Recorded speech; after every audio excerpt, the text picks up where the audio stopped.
Tras pechar o ano 2024 cun bo balance inversor, especialmente no que se refire á dotación de servizos básicos, o Concello de Rianxo afronta o 2025 con tres grandes retos. O principal, a creación de chan industrial, que actualmente se atopa esgotado, a pesar do grande interese das empresas por asentarse na localidade. Prever e avanzar en dotarnos dun novo chan industrial, porque efectivamente o polígono xa executou toda a súa capacidade de crecemento, pero non agotou a súa capacidade de acollida de empresas Rianxo, non? Moi ao contrario, cada día o que nos atopamos é con un maior interese por parte de distintas empresas para afincarse na nosa zona, entón, bueno, temos esa misión por diante tamén, non? Dende o goberno local marcanse tamén como obxectivos no presente ano a consecución dun centro de día para Rianxo e a renovación do servizo de recollida do lixo. Temos, por suposto, o reto de avanzar na consecución dun centro de día para Rianxo, estamos poñendo todo da nosa parte para que así sexa,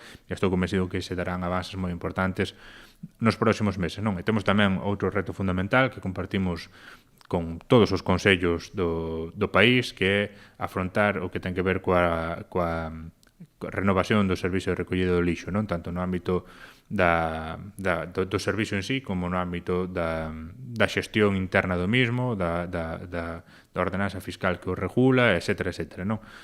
Houve cambios recentes moi importantes, que ten que ver con Sogama, que foi de sobra conocido, que tanto tamén no ámbito xurídico coa aprobación dunha norma estatal que obliga a todos os concellos a levar a cabo cambios importantes. Temos a independente tamén, a implementación do colector marrón. Temos, en definitiva, unha serie de retos, pero que tamén son unha serie de oportunidades para no ano 25 afrontalas con decisión e renovar o servizo con todo o que eso implique, non?